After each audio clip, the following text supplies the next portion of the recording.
Good evening, everyone. Thanks so much for joining us today. My name is Miguel Amado. I am the director of Sirius Arts Center, an arts organization in Cobh, County Cork. And this is another of a series of conversations, discussions that we have been organizing since the end of last year.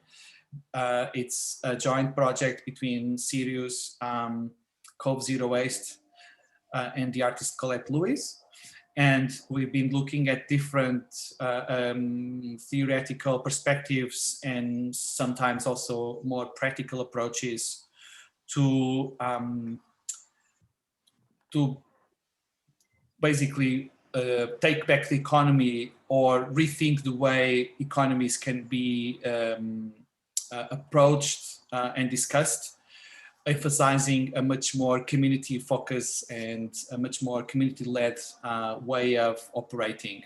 We have been specifically considering ways of understanding and mapping what we called diverse economies, looking at the tensions between what is considered productive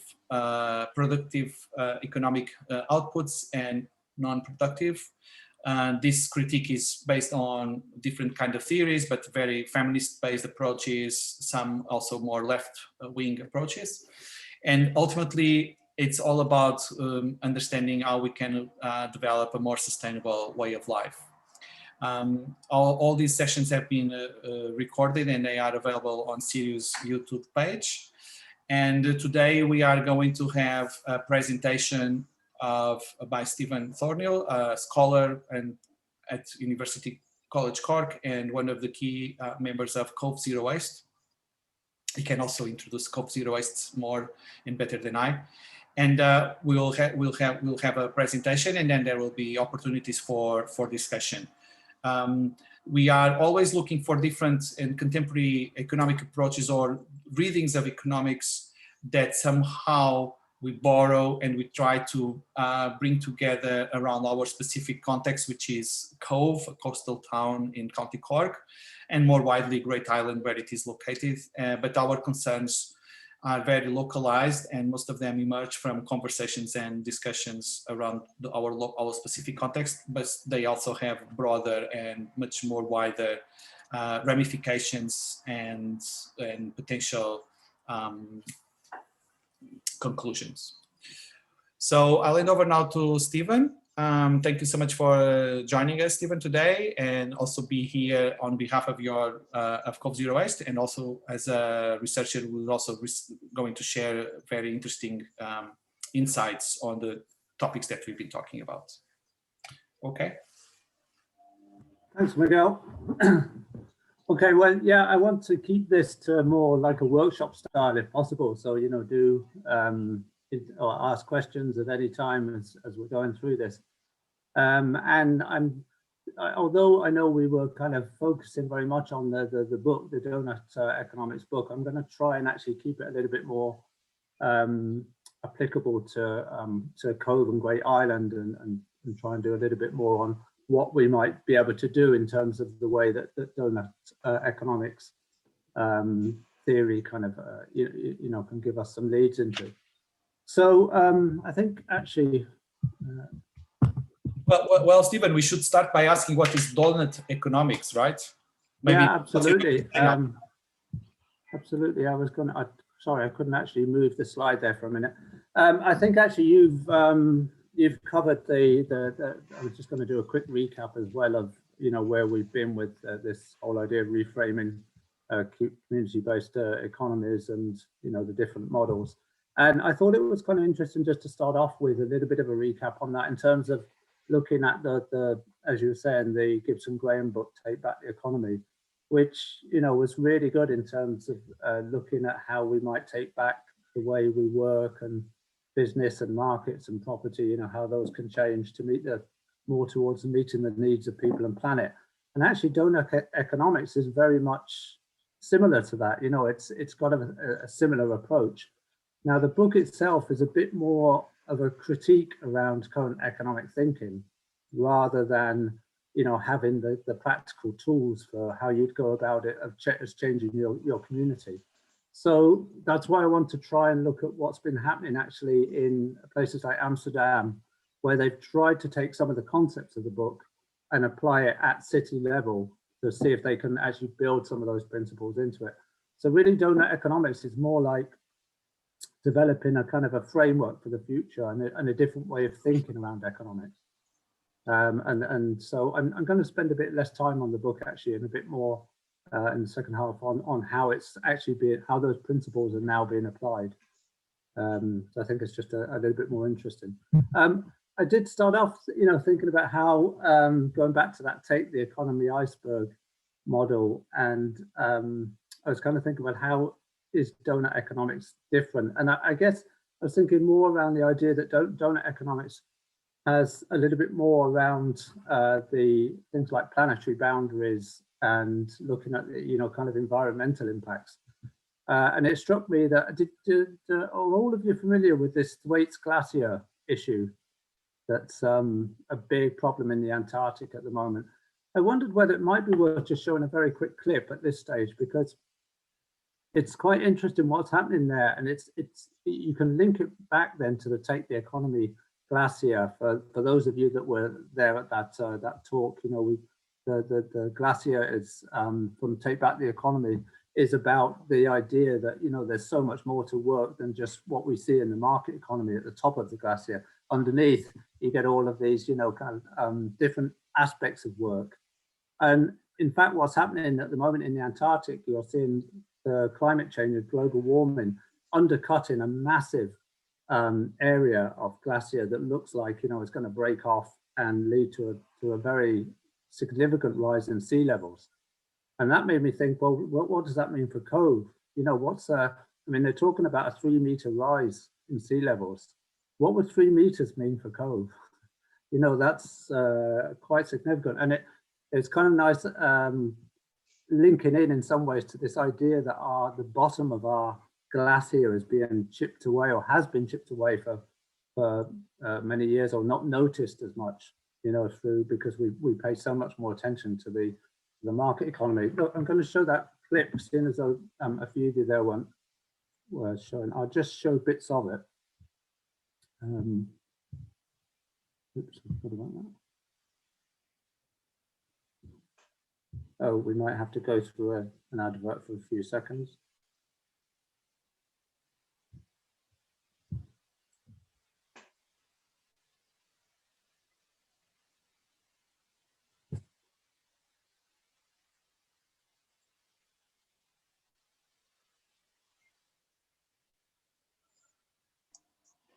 Steve, you may have to copy and paste the link and put it in the browser and stop sharing and sharing the others. You see what I mean? So I'm not sure. Can nobody see that? Okay, all right. So I need to stop share and then go back to the screen. Right? Yeah. Okay. Stop share, go back to your screen, and then open the browser with the link and then share the link. Okay, yeah, I've got it.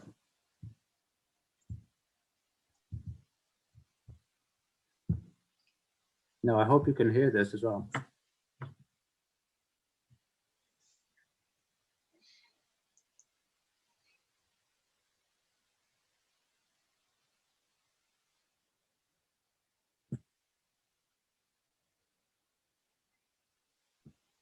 Is there meant to be audio, Steve, with them? Yes. Can you hear the audio? No, I can't hear it. No.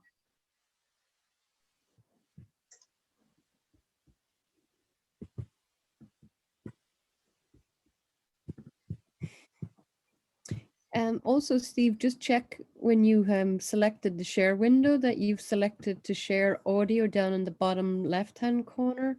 When that okay. that All right. Let's come out of that. Is that Steve, or it has to be me to share the audio? I'm not sure. It may have to be you. Let's just see.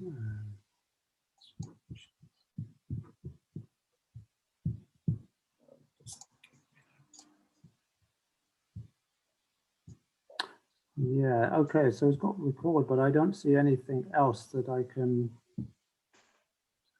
Let me just see again. Oh yeah, sorry, share sound. I've got it. Yeah. Okay, we get there. Go for it. No, I haven't actually got that there. Okay, look, we're going to, we'll just go back to the thing, and I'll leave that link for people to see because I think that's disappeared now. Yeah, okay, look, we'll go back to the presentation, and I've lost the actual link to the YouTube video there, so well, I suppose I could just go in and out again, couldn't I? Let's do that, actually. I have to stop, so I have to go into this.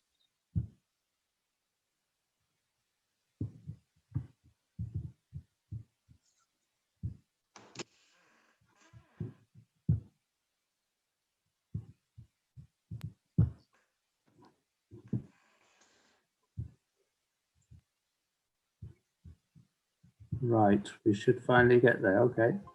Sea level rise will be one of the greatest challenges we face in the next century. How high seas rise and how soon has a lot to do with what happens here. Can you hear that Antarctica now? holds the largest chunk of ice on Earth. Its western Yeah, portion we alone can, yeah. contains enough ice to raise sea levels by more than 3 meters. And it's in big trouble, largely because of this, the Thwaites Glacier. Its face towers as high as a 6-story building and extends for 120 kilometers across the coast of West Antarctica, making it about the size of Florida. It's a humongous glacier that reaches right into the heart of West Antarctica.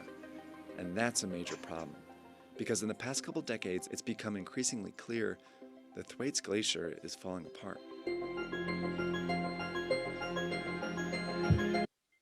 Okay, I'm going to skip a little bit so that we can catch up.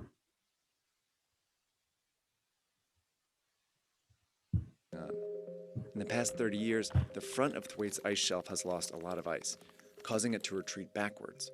With a smaller ice shelf to slow the flow of ice, the flow of the glacier speeds up. But the bigger problem is the glacier's grounding line, the final point where the glacier rests on the bedrock.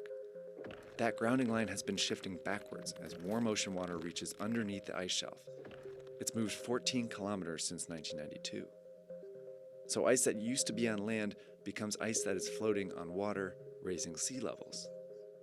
The downhill slope of the bedrock means that as the grounding line moves back, it lifts an even bigger slice of ice behind it off the land and into the water, and that accelerates the flow of the glacier into the sea. The amount of ice flowing from Thwaites has doubled over the past 30 years and already contributes 4% to global sea level rise. And scientists have recently detected a huge cavity, 2/3 the size of Manhattan, down here. Scientists believe this could mean Thwaites' collapse is inevitable. How soon that happens is hotly debated. Rise and trigger a much bigger catastrophe. Because Thwaites reaches into the middle of West Antarctica, its collapse could cause the rest of the ice sheet to collapse with it, resulting in more than 3 meters of sea level rise in the next few centuries. That would submerge not only Miami and southern Bangladesh, but also parts of the Netherlands and New York City. So while there's a lot of uncertainty around Thwaites, one thing is clear. Once it starts to collapse, it won't stop.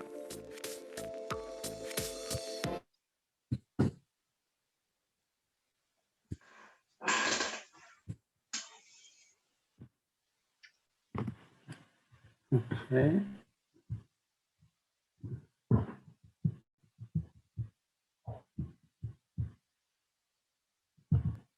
Okay, so we're back. So I just thought it was kind of an interesting one because it's something you don't hear too much about, and it's quite a nice analogy with the take back the economy glacier, but also kind of brings it home to places that are located on the coast, like ourselves in Cobh.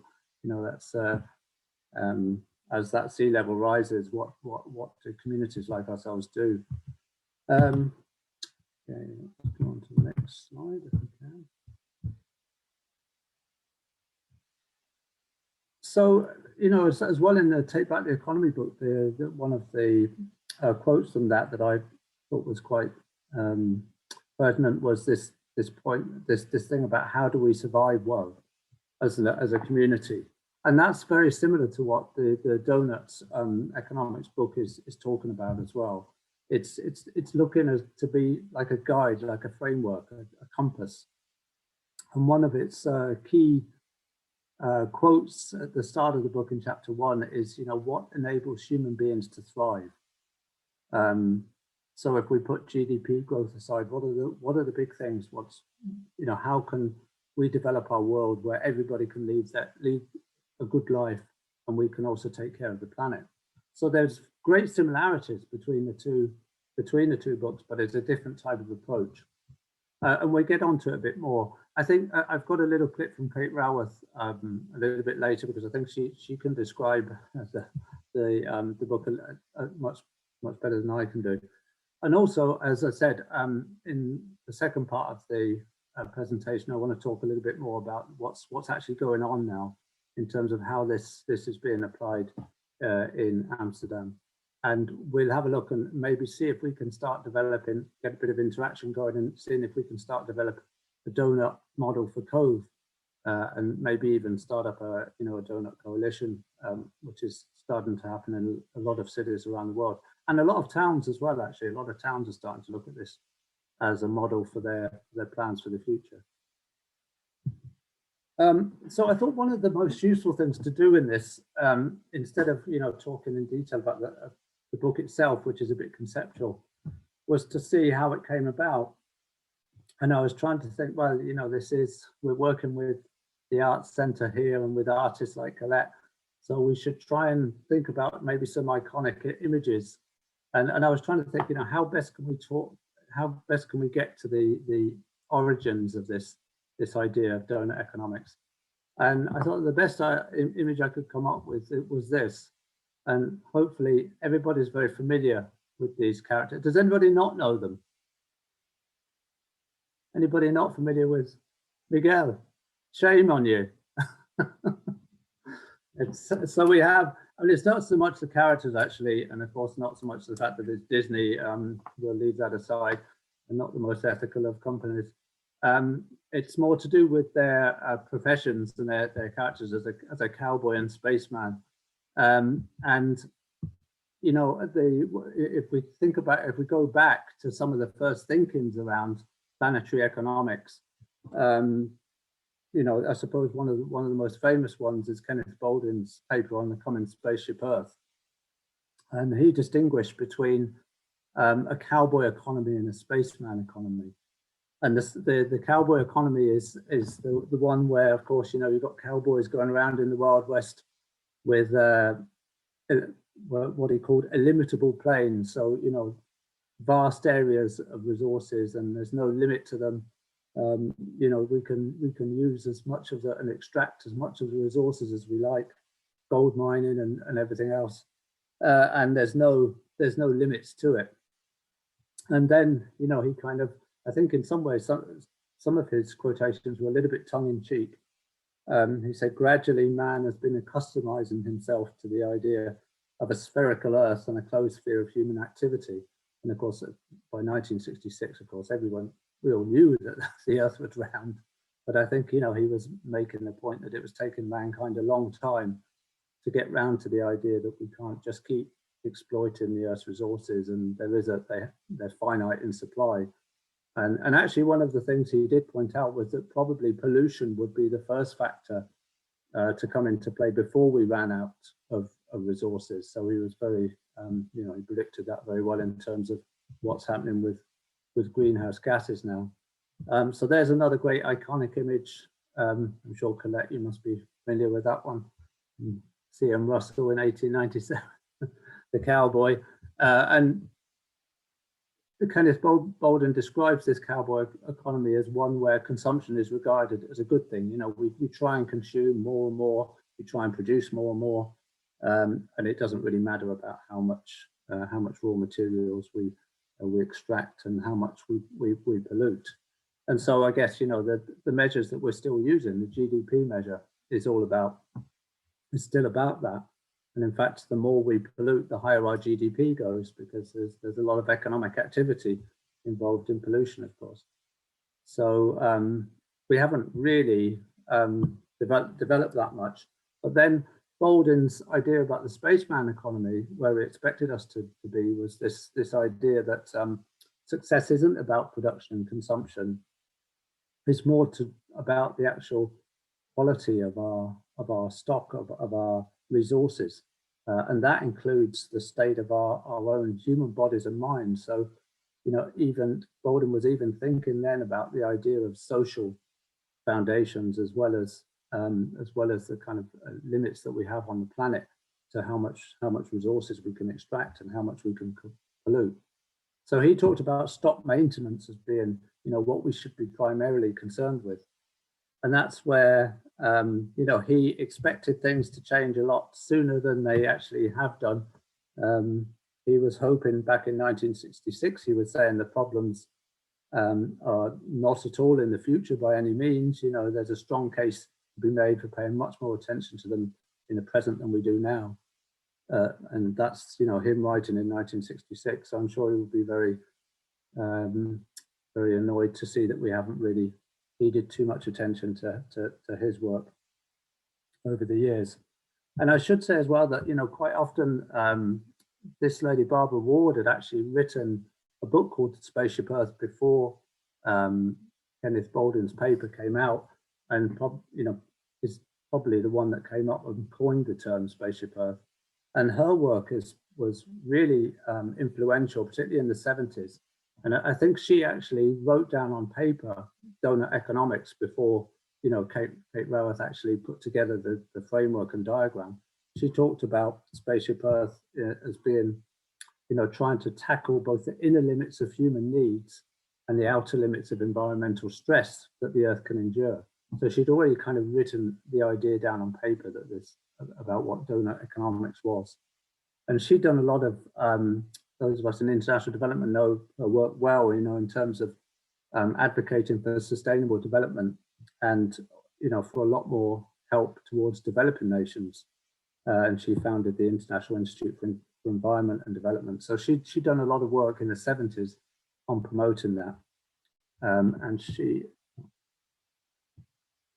has that, get rid of this over the other side.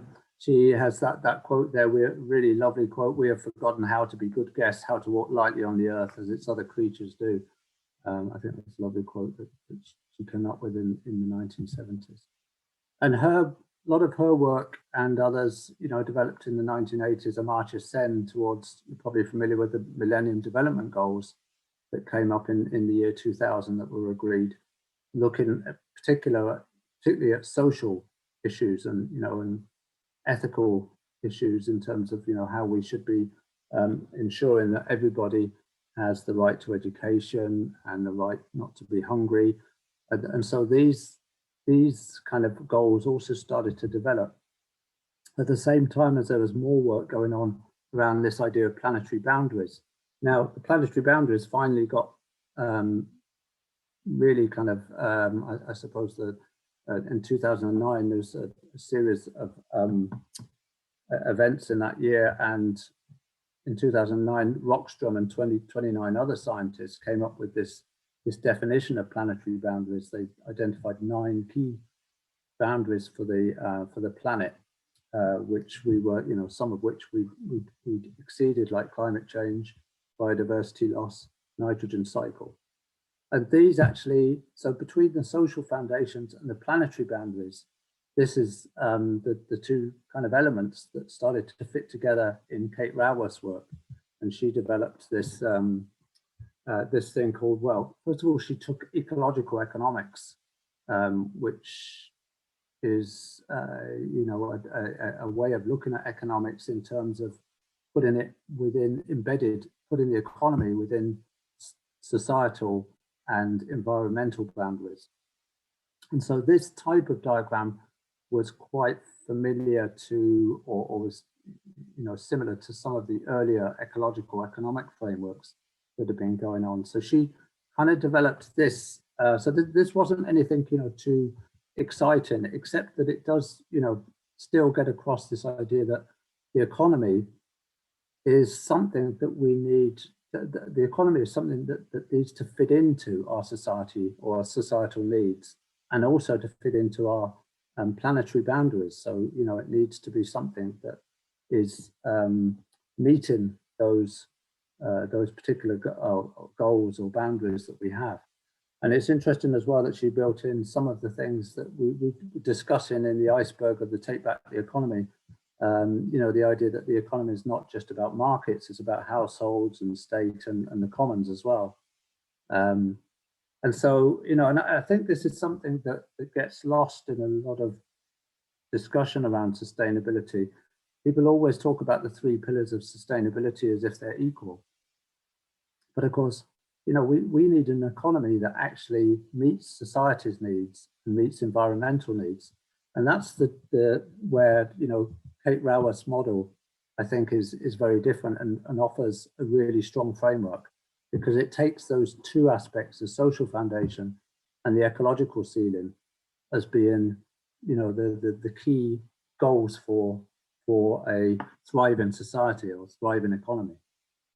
So this is the model that she came up with. Well, in fact, the graphic artist, Christian Gutier, should be given a lot of credit for this, because he put the thing together in its in that format. And you know, you can see Rockstrom's planetary boundaries there along the outside, the 9 planetary boundaries. That's the ecological ceiling. We don't want to be overshooting those planetary boundaries. We currently are in 2 or 3 of those. But the interesting thing that Kate Raworth did was to say, well, look, you know, we can keep within those planetary boundaries. Of course, we could even try to aim for something down here in the middle. But actually, that if we didn't do any economic activity, if we didn't do anything, you know, create any emissions or do any pollution, we could actually lead to people starving and people, you know, because we're not producing enough crops, we're not doing enough economic activity, we don't have enough jobs. So she realized that, you know, you do have to have a level of economic activity that meets all of our social foundations needs as well. And albeit, you know, services or market work or, you know, business and other aspects. So she brought in these social foundations, which I suppose developed from the Millennium Development Goals. And in fact, some people say that they were, you know, some of these social foundations were the start of the Sustainable Development Goals. You know, the SDGs actually drew on some of these ideas. So the idea is that we don't have any shortfalls in food provision or water provision or energy provision or jobs or incomes. And so, you know, we can start to look at how can we get our economy then within this donut, the safe and just space for humanity? How can we get between the social foundation and ecological ceiling?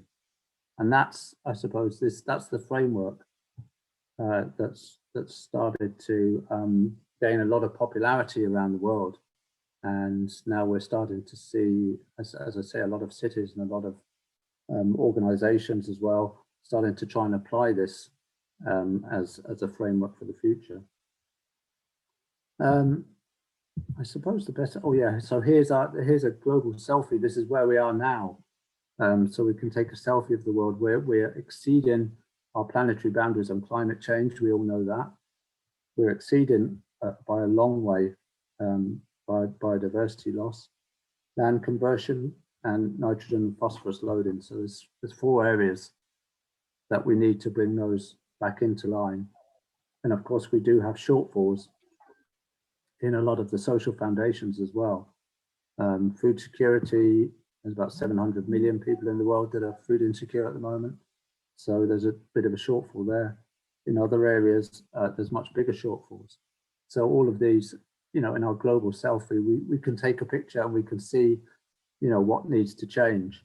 And there's particular indicators that are used.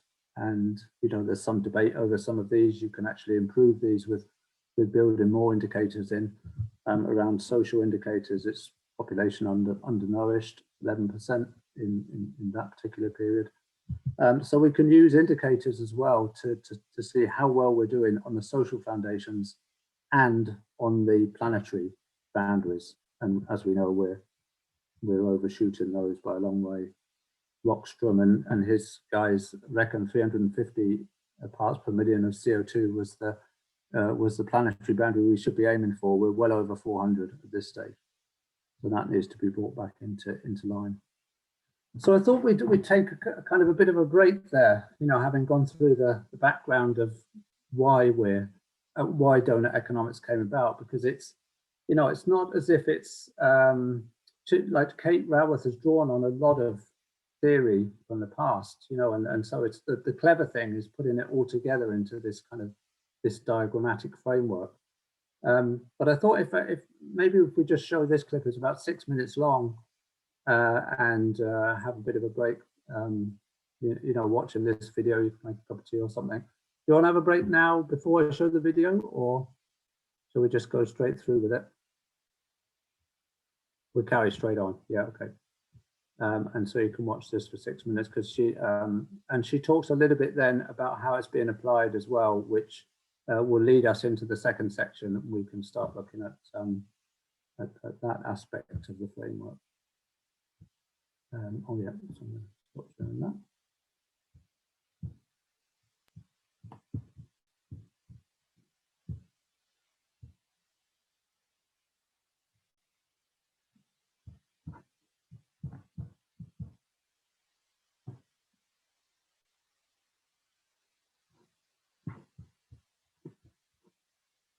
Yeah.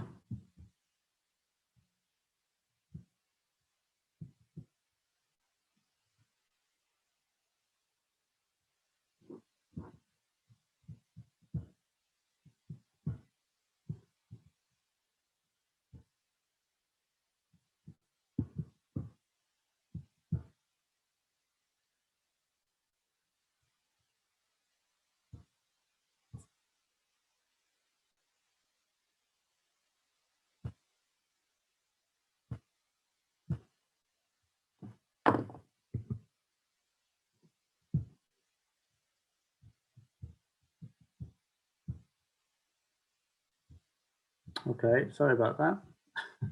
Let's just see if we can share that screen again. Yeah, there we go.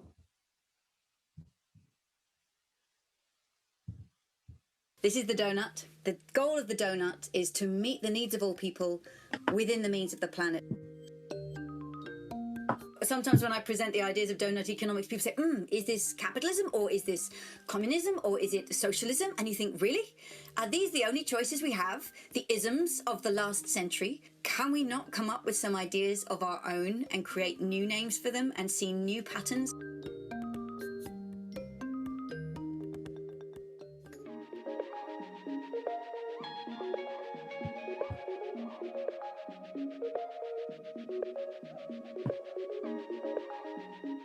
Governments in every country are almost addicted to citing GDP figures as if this was proof of success, and yet it's so clearly not.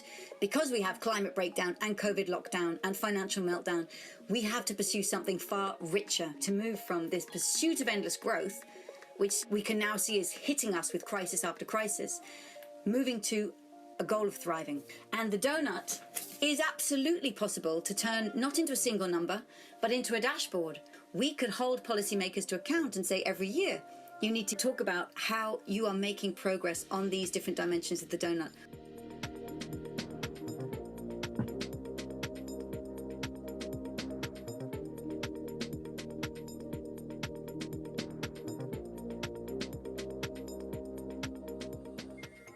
The outside of the Doughnut is created by leading Earth system scientists just a decade ago. These are the 9 life-supporting systems of planet Earth. To have a stable climate, to have healthy oceans, to have recharging fresh water. And they drew these and called them the planetary boundaries. And they said we must stay in the circle in the middle.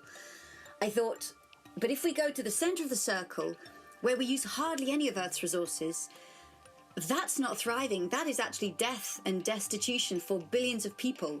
We need to convert Earth's lands for food, for water, for housing, for energy. So I drew this inner circle and said, just as there is an outer limit of humanity's pressure on the planet, so too there must be an inner limit. So the hole in the middle is a place where people are left falling short on the essentials of life. It's where people don't have the food, water, energy, healthcare, housing, education, political voice that every person has a claim to meeting. We want to leave nobody in this hole, get everybody into the green ring of the donut itself. Ever since the donut was first published in 2012, people have been wanting to downscale it to the scale of a city or a neighborhood or a nation. And Amsterdam is the first place where we've actually downscaled it. And I've worked together with an organization called Circular Economy, who have been helping the city devise their strategy.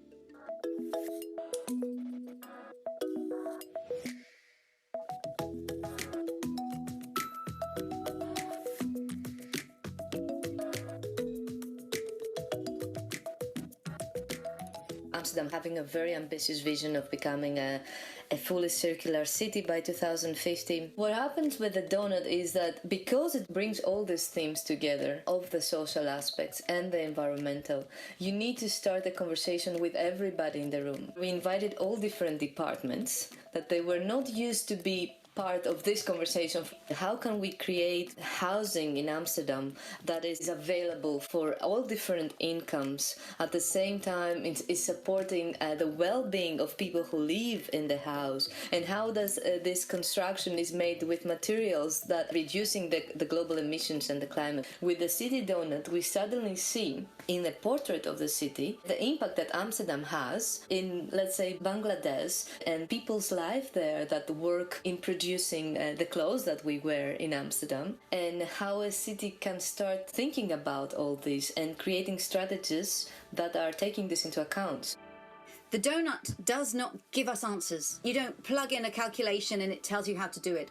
What it does is provide a space for people to come together. In fact, in Amsterdam, the policymakers said, we now realize that if we're aiming to get into the donut, we need to change our own internal organization so that we're more holistic and connected in our planning and policy. And I think smart policymakers realize that they don't need a solution to financial crisis and a different one to climate crisis and a different one to health emergencies. They need a paradigm that no longer pushes for endless growth, but instead focuses on thriving, on resilience, and on well-being within communities.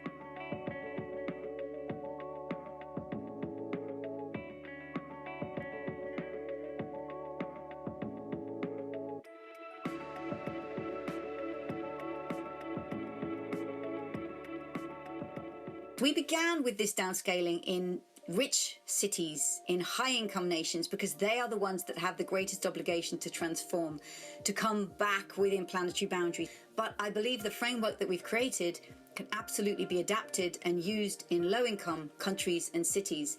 In fact, in Costa Rica, they've just launched an initiative called Regenerate Costa Rica. They have an ambition to become one of the world's first regenerative nations, and they're using the donut as a framework for guiding them to that goal.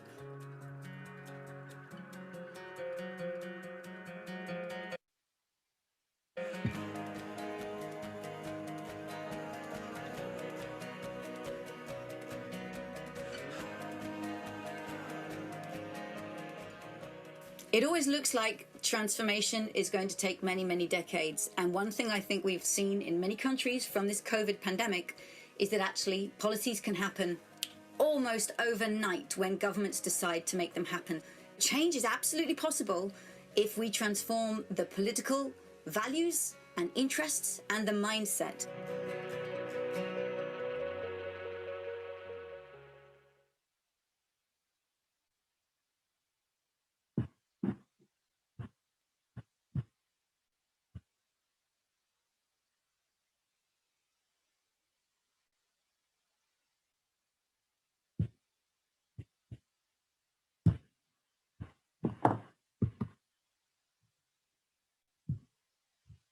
Okay, let's get back to the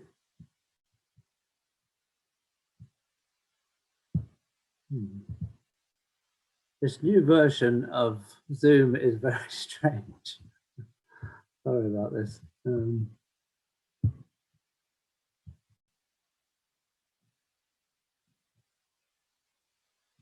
Oh yeah, here we are.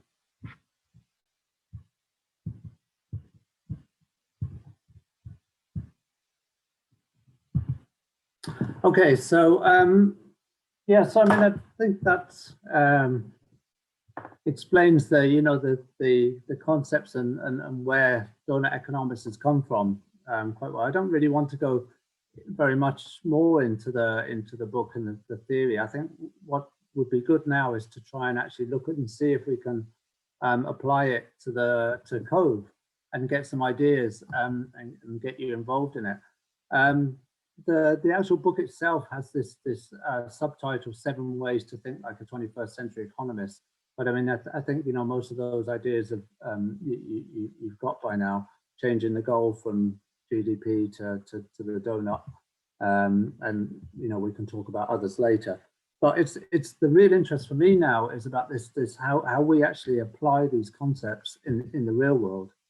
And Kate there mentioned this project that's going on in Leeds at the moment, where they're actually putting some of the indicators of the Doughnut into each country. So this is the Doughnut for Ireland that Leeds University have developed, and you can see for Ireland we're overshooting on pretty much everything.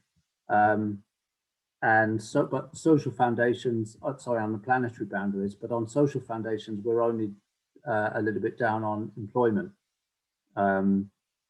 So, you know, our employment levels, according to them, are a little bit below the threshold. Whereas if you look at a country like, which one did I pick? I can't actually see this with all these other things. At the top, was it Ethiopia? Yeah, it was. Ethiopia, of course, not exceeding any planetary boundaries, but of course, very deprived in quite a few of the social foundations. And there's a lot of grey areas as well, where we don't have the data for. But the idea is that you can start to develop that, you know, on a country level, and then you can also start to move down as well into city and town levels. But when you do that, when you move down the way, I think, you know, we start to think about things a little bit more differently and try and make the more contextual as to what are the kind of key priorities for your particular location. And so I thought what we might do is just, I've got a Mentimeter quiz for those that have used it before, to really just ask the question, well, how can our town here in Cobh be a home to thriving people in a thriving environment while respecting the well-being of all people and the health of the planet? So there's kind of a few dimensions here. There's the local dimension and the global dimension, and there's also the social and environmental. And you can see there we haven't mentioned economic. And that's because what we're trying to do is develop an economic model that meets society's and environmental needs. You know, that's what economics should be doing. And, you know, I think all too often we get hung up on the idea that we've got to meet the economic sustainability as well. And it's not, you know, that's not our priority here. So, you know, how can we do this? That's the question. How can our town be a home to thriving people in a thriving environment? And, you know, well, we can see the Sirius there. That's one of the key aspects of the making our town a thriving place for people culturally.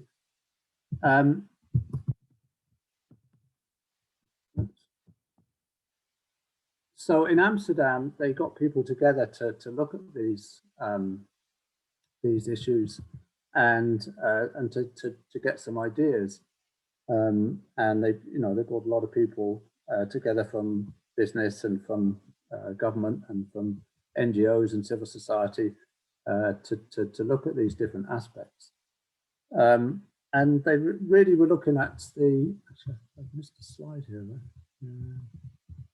No, I haven't. Okay, so they're really looking around, trying to develop a snapshot of or selfie of what the city is like at the moment, and then to develop targets as to how they want to see it. And this is something that we've been talking about quite a lot in Cobh Zero Waste. You know, what's our vision for the future? What's the vision for 2050? How do we want the town to look? And if we can develop some ideas around, you know, what are our social goals and what are our environmental goals, you know, we can perhaps start to develop this kind of, this is the kind of framework that we can use you know, on a local level, on a global level, social and ecological targets. What would it mean for the people of this? What would it mean for the people of this town to thrive locally? What would it mean for this town to thrive within its natural ecology or its natural habitat? And then what would it mean for this town to respect the well-being of people worldwide and to respect the health of the planet? So we can look at those kind of 4 dimensions and ask, you know, questions and say, well, what's the state of the town at the moment, and what might our targets be for the future? I think it gets difficult when we're talking about a town in terms of the global aspects, you know, because we do have to think then about, you know, things like, you know, how do we shop? You know, do we buy fair trade products? Well, not everybody can afford fair trade products, of course. So we have to think, and you know, in a different way around that. And in fact, interestingly, when you look at Amsterdam report, there's no real targets on that social global thing. It's just some examples of what certain companies are doing and what certain NGOs are doing. So, so I thought we might just concentrate on the local aspects today in the last kind of 10 minutes before we finish up. And so what I'm going to ask you to do is, I don't know whether, oh yeah, first of all, we're going to start off with the social lens, looking at the social issues. And this was developed as part of that kind of Amsterdam thing, looking at the 4 aspects of the social lens: healthiness, empowerment, connectivity, and enabling people to, you know, the enabled social aspects of jobs and income and education and energy. So there's, you know, quite a lot involved in these social dimensions. You know, we need to think about the basics of, you know, have we got a healthy town? What would we need to improve the health of the town?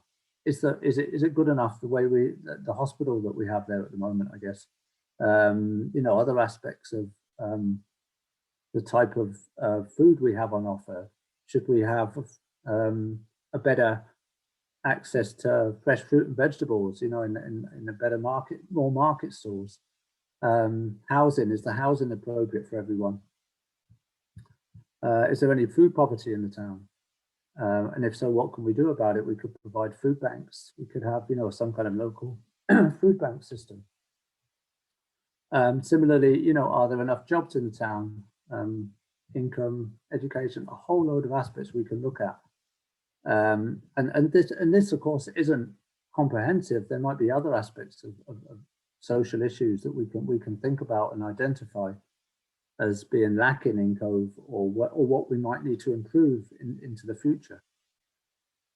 So I was thinking, you know, maybe if we could have, does that sound sensible, guys? You know, if we could think around some of these ideas about what we might be able to do to improve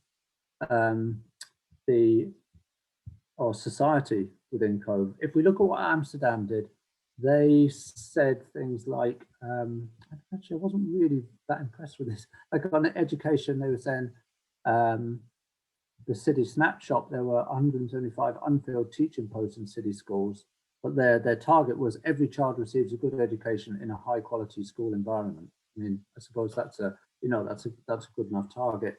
And that's, I think, what we really wanted to be thinking about is our vision, because we don't have the statistics to give us a snapshot of the town today. What we want to be looking at is where we want to be maybe in the year 2050, and start to put together some ideas around this. Now, I know, you know, this is just a quick attempt with a Mentimeter quiz. You know, we need to do this properly in a proper kind of donut workshop. But I thought it might be worth just seeing how we get on and some of the ideas that come up, that people come up with now.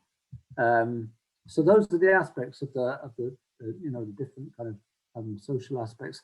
How mobility, of course, is important. Culture, obviously, you know, with the Sirius Arts Centre being an important part of that. The community, how strong is our community? How connected are we? I suppose information technology is a big part of that as well. Equality, political voice, a whole range of different aspects that we could focus on.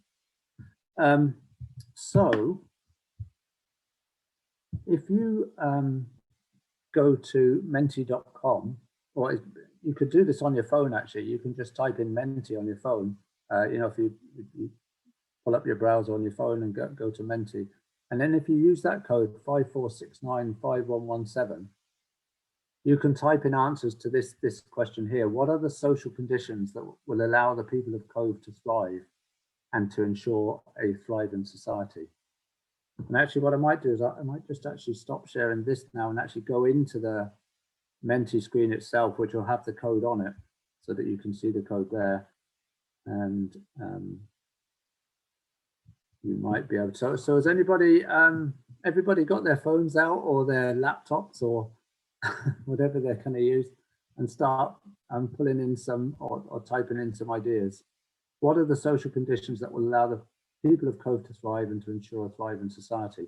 And you can actually, you'll see that question when you go into the Menti. So it's menti.com. Actually, if you just put in Menti in the search, it should get you there. Okay, I'm going to stop sharing this and go into the actual.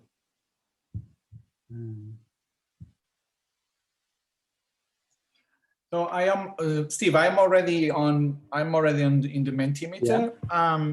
Perhaps I could type if you prefer to moderate, and I can type and I can share my screen if you prefer. It's up to you. Well, I thought I could actually. I thought it was already open, but for some reason it doesn't seem to be. Yeah, I'm already there. Because maybe what we could do is, instead of each one of us answering the question. Hang on, I have got it. Yeah, perhaps we could hear a few ideas and then we could write them together. They should appear on the screen now as you start to enter them in. We are seeing it. Yeah. Okay. And what they'll do is, as you add them in, they'll just start scrolling up, and we can start building from there.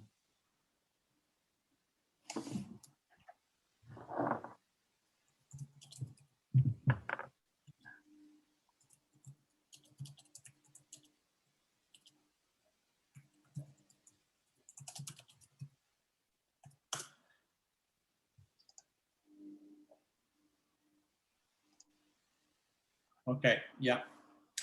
I mean, can I make a comment even before we continue? I mean, sure.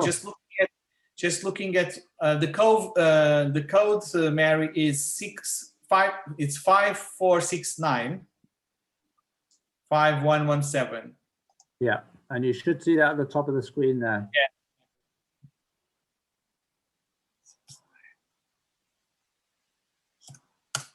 I mean, for me, this picture, just the picture that you are using, so this view from the water towards the city, the town center, and just as a footnote, it looks like Sirius, but it's not Sirius there. This should be the Titanic Titanic experience. Oh, sorry, yeah, right. No, it's okay. It's okay. Yeah, but at the first glance, it actually has a similar, not a similar architecture, but similar features. But you can see the pier there, right? Heartbreak Pier. Yeah. But for me, what is really striking in this picture is that across the water from the Heartbreak Pier, you have the other area full of cars. It's like a car park where it should be a plaza for people to enjoy the water, and it's full of cars, right? So it's also the same in Cork City. Rather than have the waterways being used by people, the waterways are basically bounded by barriers, framed by basically by cars parking or by cars roads. So yeah, so it's quite interesting. So the fact that, for instance, also the town squares in Cobh, rather than being like squares where people gather, they are basically rotundas, almost like for cars to walk So the questions here is, even the answers we are already providing together, we can see how much some are kind of more specific, like less cars. Some are much more broad, like good governance, right? Cleaner air. But my question to you, Steve, is in this kind of in this exercise, even in Amsterdam, or how do you go from goals, okay, we want cleaner air, to actually say actions, or say, or how do you come up with like a chart? So these are our ambitions, our aims, even if they cannot be quantified because maybe there is data missing. And how do you think how does that then is translated into a set of actions that enable the aims to be like the objectives to be met? Yeah, and that's what you'd really need to do in a workshop, area, so that you can actually draw these ideas together. And similar, I suppose, to what we were doing with Colette, with the whiteboard, and the post-its. Yeah. And trying to bring them together then into bring all the ideas together so that we can start looking at, well, what type of action needs to be taken then. And one of the things that Amsterdam have done is they've created this coalition of where you've got, networks of different NGOs working with local authorities and working with, now they haven't really included businesses so much at this stage because they're afraid of greenwashing. But what they've done is they've started to build that kind of civil society to government link. Yeah. And that's been the kind of key way of starting to try and influence policy. Yeah. And even to the level of, say, for example, just getting some funding for a few local projects, where they're trying to do things like food banks. They've been really successful at doing that. Where that link wasn't there before, that Doughnut Coalition has now actually just established that within the city, and that's a permanent feature there now. So you can be sure that everybody is going to be food secure in that city. And that's one of the social foundations that you've then met. And I think, it's a nice way to approach it. Geez, we're seeing loads of ideas coming in. So, and this is good, so we can capture all this information and we can then, start putting it together and start prioritizing, what might be the priority areas we look at. And there's a few things I noticed coming in from kind of more ecological perspective, so we can look at those as a separate thing. But yeah, I mean, I think it's just a nice way of sort of developing, or a nice structure for looking at both the social and the environmental goals that we need to meet. Yeah, I was actually, this is my curiosity to ask all of you who are also much more kind of grounded in Cobh and in County Cork in general, because there was an interesting point here, good governance. And my question would be like, this means that people, do you believe that it would be important to have a much more locally led policy making, rather than just have like basically the county authority, and then there is not necessarily like a locally run council? You see what I'm asking? Because this is something, one of the things that I find intriguing is this, it's kind of like the political system here, and in where I come from and my other experiences, wherever I was living, big city or small town, there would always be, the local council, but not at a regional level, a county level, like at really municipal level. And it seems that, maybe I'm wrong, or maybe I'm right, I don't know, but it seems that there is this,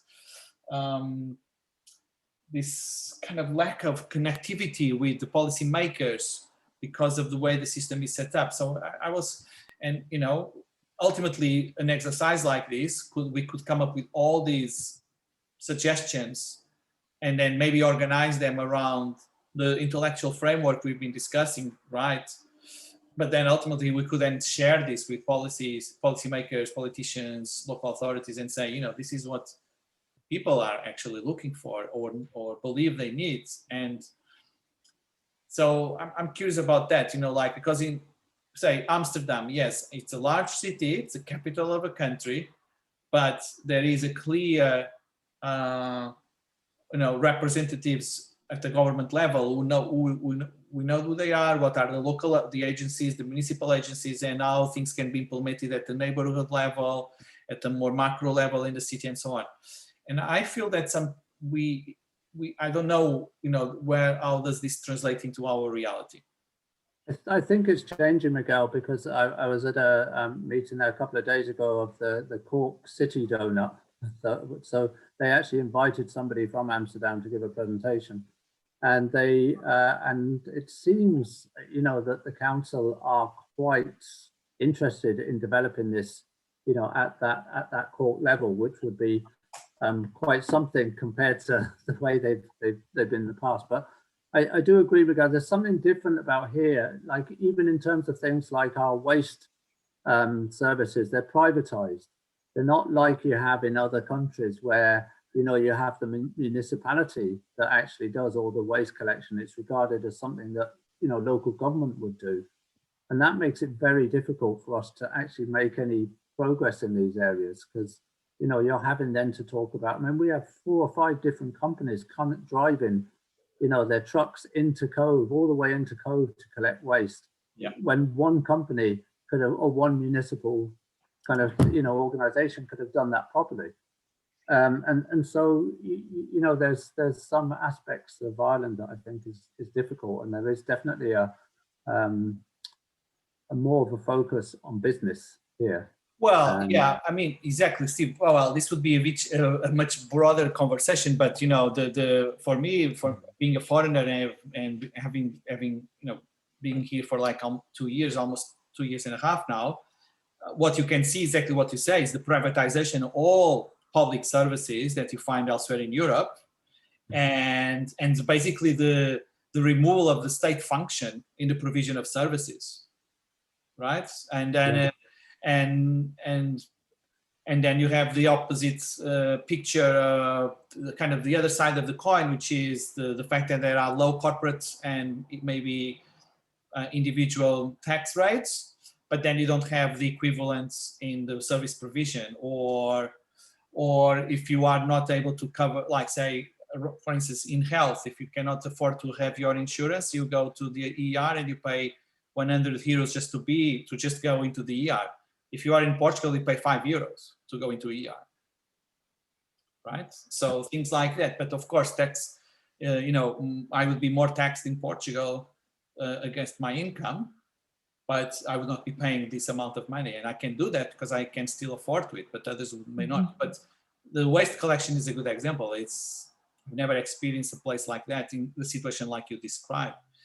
But so my question is still the same. You're like, the exercise you're proposing is really interesting and fundamental.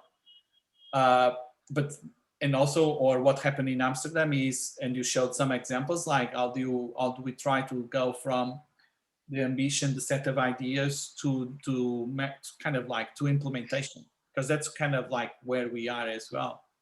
And the framework that you described is quite interesting at that level. You can see the issue around the planet, but you can also see the issue around, say, social life, human life, right? And where we are in different areas, and those very interesting key areas that somehow enable us to understand like our selfie, like the selfie of where we are. So yeah, I think it's quite interesting. We could actually do that, look at basically asking the questions that you are asking, and then go back to our answers, and then go back to the framework, and then start understanding how it works all together. So yeah, just to go back a little bit there. So we were looking at the social aspects. You can then look at the ecological aspects, and what Amsterdam did there is they took temperature, so climate change, biodiversity, air quality, all of these kind of, you know, erosion, coastal protection, that would be important for us. And they developed some ideas and targets around that. So we could actually do the same for ourselves. We could also look perhaps at what our community can do to respect the well-being of people around the world and our, you know, in the global planetary health. So we'd be looking then, how can we reduce our emissions? And, you know, if we could do some kind of study on trying to calculate what our emissions would be. And I think one guy in Murray is looking at doing that for different towns around the harbour. So we might be able to get information around that. So those kind of ideas could, you know, provide some ideas for things like planetary health. Amsterdam is looking at setting targets for its CO2 emissions, but also its waste generation, for example. And we're already starting to do that in Cobh. You know, we already have quite good data on waste generation through our household survey. And we're going to, you know, start looking at, well, we want to become a zero waste town. So by the end of this year, we'll have set a target. And, you know, I think we're going to try and go for a 50% reduction in residual waste, because we've seen from the results we have so far that it's possible. And that would be, you know, that would be a significant target to go for by 2030, for example, you know, something like that. So you can start to build some ideas in, and then, you know, you can have organizations like ourselves working with households and working with businesses to find ways of actually doing that, of achieving that reduction. And, you know, so you can see how it then works out on a practical level on the ground. We won't go there with this now. We'll just finish up now, because, oh yeah, and this is the other thing, that, you know, we could actually form this Cobh Doughnut coalition and look at ways in which we could try and meet up with local government, and maybe bring in the university and try and, at the moment, the Amsterdam one is the secretariat is at the university, so they've got quite a lot of support from the university and actually developing that. Can you yeah, okay, no, so go ahead, yeah. So I just thought, you know, we'd finish off there at that point, because I think, you know, this, you know, we've got the idea of what the Doughnut is. We know that we're focusing on the planetary boundaries, the social foundations. That's the kind of framework.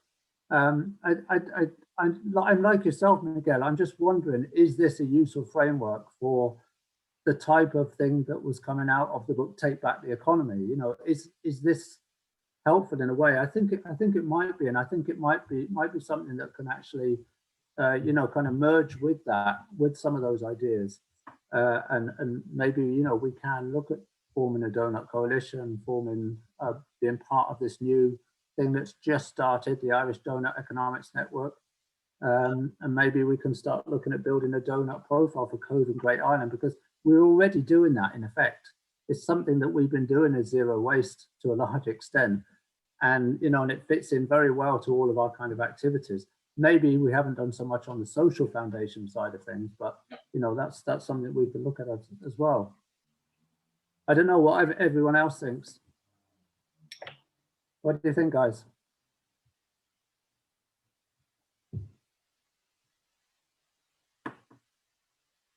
Any thoughts? Yeah, Steve, sorry, I'll just come in there just as by the silence. Yeah, I think actually as you said, we've been doing a lot of that work, and I think this Doughnut idea, for me anyhow, it gives a kind of a structure that we've been missing you know, that we've been looking for in a sense. It'd be great to work within that structure, because we are doing, like, some of the ambitions are I suppose the aspirations we have fit into that. And I love your enthusiasm. You're great in terms of getting us all enthusiastic about, you know, being ambitious about having goals. And I think it's a great idea. May I ask, yeah, can I ask you both, Steve and Mary and Mogi, the frameworks that we've been using and that you also described today brilliantly, Steve, have been they are emphasizing economics. So we kind of, our aim, say our departure point, or Cobh Zero Waste kind of departure point is, or are environmental concerns, right, at the local and global level. I think today you just said even the second question that you were asking for the Mentimeter was very fundamental. So what can we do in our daily lives that that is related to impacting human lives globally and in the planet? That's fundamental. The fact that, for instance, fast fashion in this country is so widely disseminated, and panties is from this country, elsewhere is they operate under another name, but the fact that the Irish Times publishes a video of someone on TikToks making a joke about the fact that the wife of someone spends, I don't know, 300 euros on panties, but she bought 85 articles. So for me, the joke was, how can you buy 85 articles for 300 euros? Not that you spend 300 euros, but you can buy 85 things with 300 euros. It's just beyond imagination, right? But the fact that this is not seen with some level of criticism is a problem in that sense. But my question is, so what I was trying to say is, our kind of like our ambition or the party point is around environmental issues, but we've been looking at economic frameworks. So my question to you, Stephen, is this. I personally, I come from a Marxist background in the sense, so I look at things through the lens of economics and social relations attached to that. So I am totally kind of embedded in this kind of conversation. But I was wondering whether, say, something like Cobh Doughnut's coalition, which sounds absolutely brilliant in terms of a potential framework that brings together Cobh Zero Waste, Chase, tidy towns, everyone who's involved somehow doing things or others. But I was wondering whether you believe by using an economic framework rather than another kind of framework, say more civic life or going back to environmental matters questions, how do you feel the public perception might be about this, or politicians or others? You see what I'm trying to ask? What might be the angle that is more valuable to us if and when we move to kind of a much more actionable kind of work altogether or independently? Was that clear? I'm not sure. Yeah, I think so. Yeah, I know what you mean. I suppose to make it attractive to local governments, it's and the way politics are here at the moment, it does help to have an economics focus. But it, a lot depends on what you believe economics to be anyway. Like, I always have these discussions in economics classes right at the start. What is economics? And you get all sorts of responses about money and jobs and all this kind of stuff. And then once you get down to it, it's actually about improving our well-being. Yeah, that's what it's about. It's how we organize ourselves to make sure that we maximize our well-being and the well-being of the planet. Yeah. So it depends on the approach that you take, and that's what I like about this donut approach. Yeah. But I think the fact that there is an uptake of this idea will help, particularly in places like the city council, will help to sell this much better and could give us a better lead into local government, and also to work with business, because I think business might even take it up a bit more. But you do have to be careful about greenwashing, obviously, when it comes to that aspect. It's interesting what you say about the textiles, the pennies thing as well, Miguel, because we were having this discussion on Saturday. Because my daughter had been doing some research on, there's a place in an area of Dublin which is very low income, and they've been talking to a lot of households there or people that live in flats and apartments that don't even have a washing machine. And because a lot of the local laundries have closed down these days, what they do is they basically buy cheap pairs of socks and clothes and everything and throw them away, because it's actually cheaper to do that than to try and actually go down to a laundrette and and clean the stuff. That's how bad it's got here.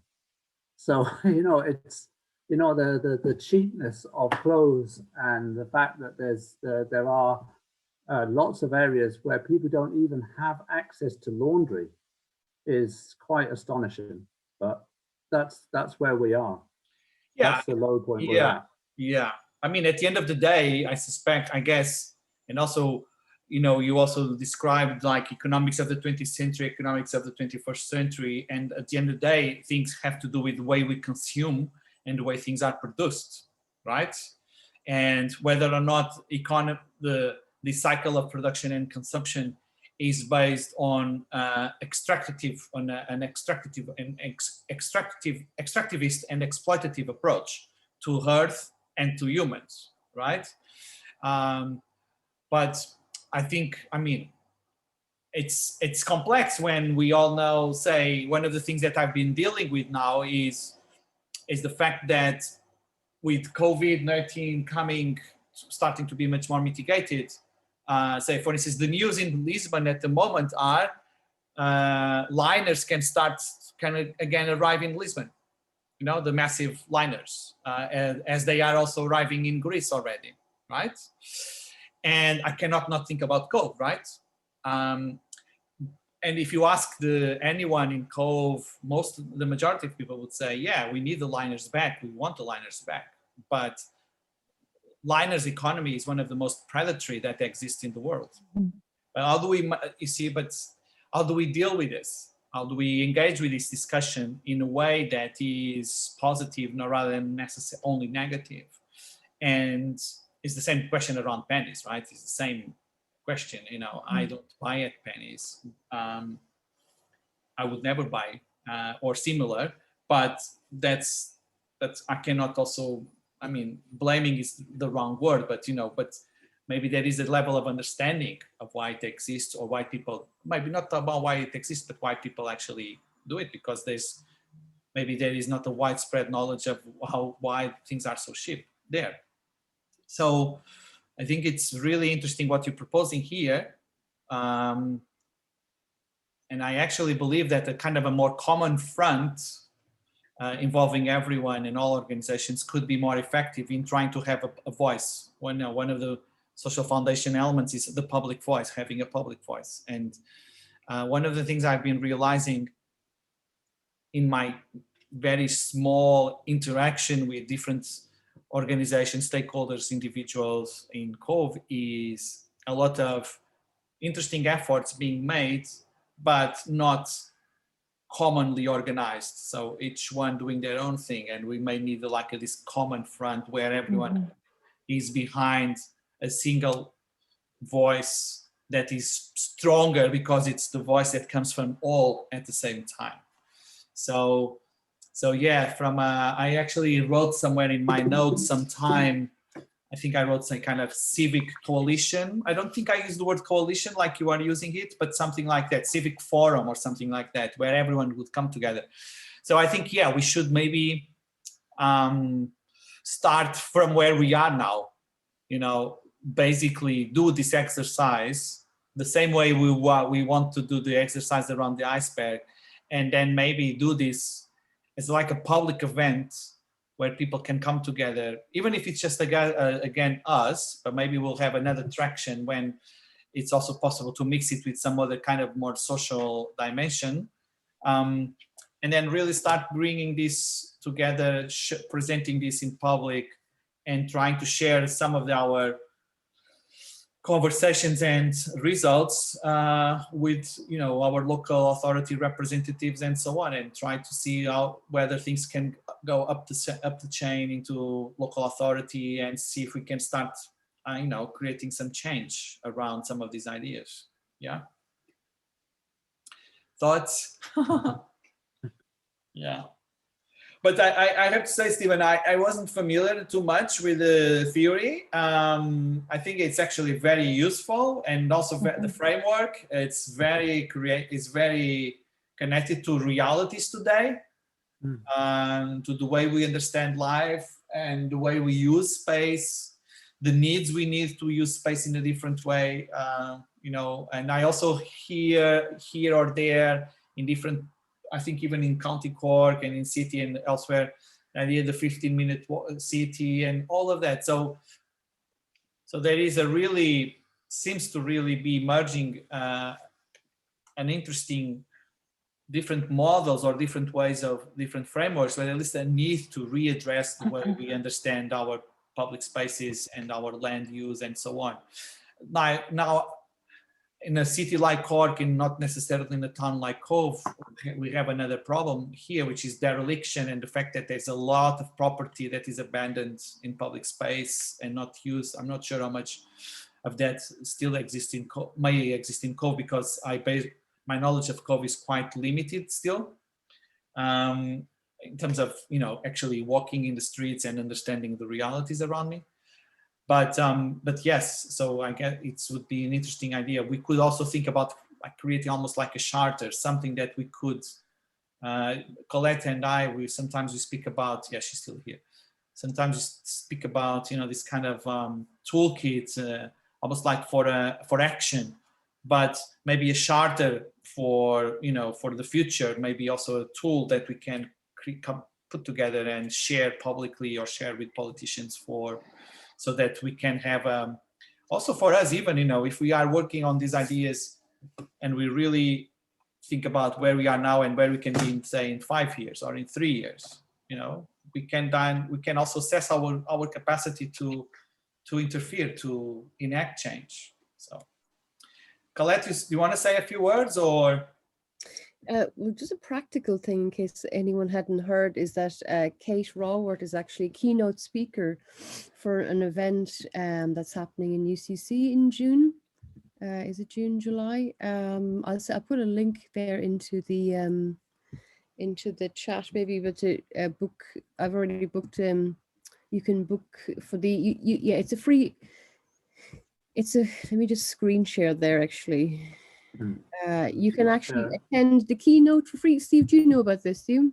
Yeah, I do. Yeah, they mentioned it at the Cork event a couple of days ago. Yeah, so she's a keynote speaker here. It's going to be on, that's the 16th of June, for an hour and a half. So I guess anyone who's interested in actually attending that, she will be presenting, you know, I guess, so it's again like the keynotes. But so what do you know about this event, Steve? So because they are looking at the are the Doughnut Cork City group involved in this, or is this to me looks like it's purely a UCC event, like the ERI, the Environmental Research Institute?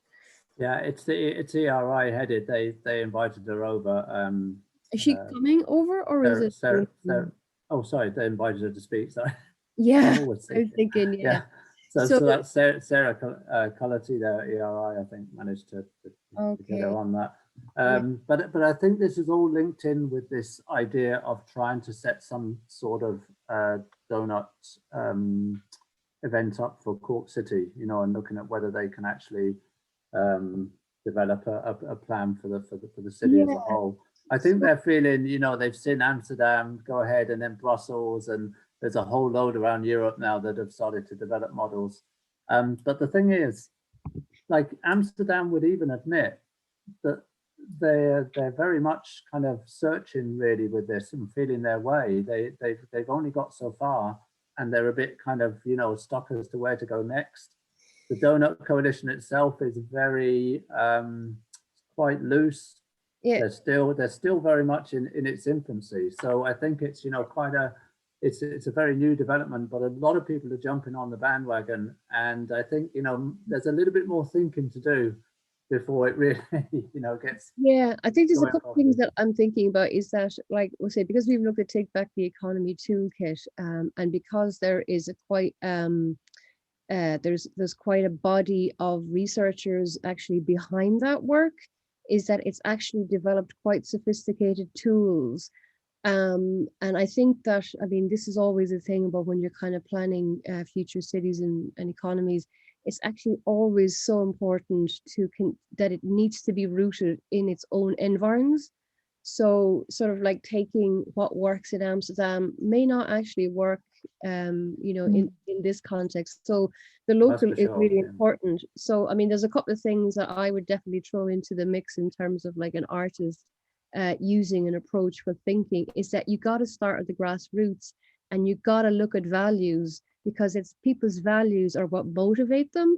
So, you know, coming up with a series of actions before you connect it to one's kind of inspiration and motivation, or like inspiration and, you know, the things that kind of that our values are what we kind of hold closest to our sense of being and our sense of community, and sort of building it from there. Because sometimes when you kind of list all these things that we have to kind of try and achieve, it can actually do the opposite. It can actually, you can actually shut down and feel burdened by the weight of, oh my God, these are all the things that we're trying to achieve. But somehow kind of coming at it from a very core grassroots level, and doing things like deep mapping of a locality. And within that, you tap into the resources and the expertise that are there, and sort of building from there, rather than trying to adopt these external models and bring them in. So I think it's really important. Like I was sort of familiar with Kate's work before now, and I think that the framework is really important because it does give a visual, and it's the visual actually that makes it work. Because once you can visualize it, you can actually you get like the planetary boundaries thing is so important. And the fact that being able to map our accesses onto those planetary boundaries is so important in terms of the actions that people take, but also aligning that with the kind of social foundation as well, I think actually is really important, and bringing the two together. But I guess my wariness would be that, yeah, it's a framework, it's a model, it's conceptual, so it's a theory. It actually requires a toolkit. So what would be great is for Cobh to build its own toolkit, and you know, to take inspiration from other sources, like Take Back the Economy, for example, because they all, even in Take Back the Economy, they talk about, okay, these are a set of tools, but you have to make it relevant. You have to make it you have to make it, you know, relevant to your own locality, to your own community. So yeah, that's like devising toolkits, I think, is actually really important. But also connecting that with tapping into what are the values here? Like what is it that people value most in their community and in their personal lives, you know, as well. So anyway, that's what my thoughts on it. Yeah, I agree, Colette, completely. That's why, you know, it's kind of saying it'd be nice to try and see how they can be merged, the two approaches in some ways. You have the advantage that one is topical and of great interest, and probably will, you know, enable you to link into places like local authorities. At the same time, you know, we shouldn't be prescriptive at all about what type of social issues we want to look at, and how we actually go about identifying those. And but I think that they can definitely be strategic for when you're talking to councils and boards, you know, who only want to maybe conceive of it in those kind of tangible terms.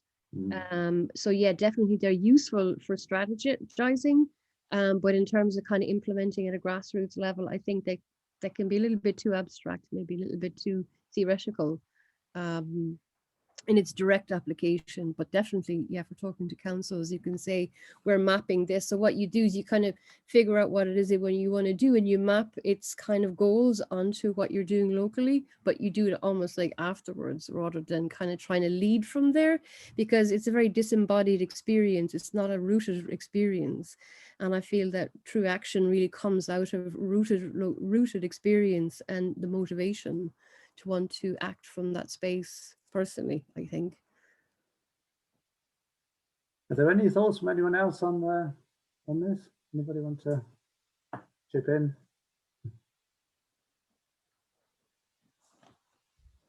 I guess we're nearing our deadline as well, are we?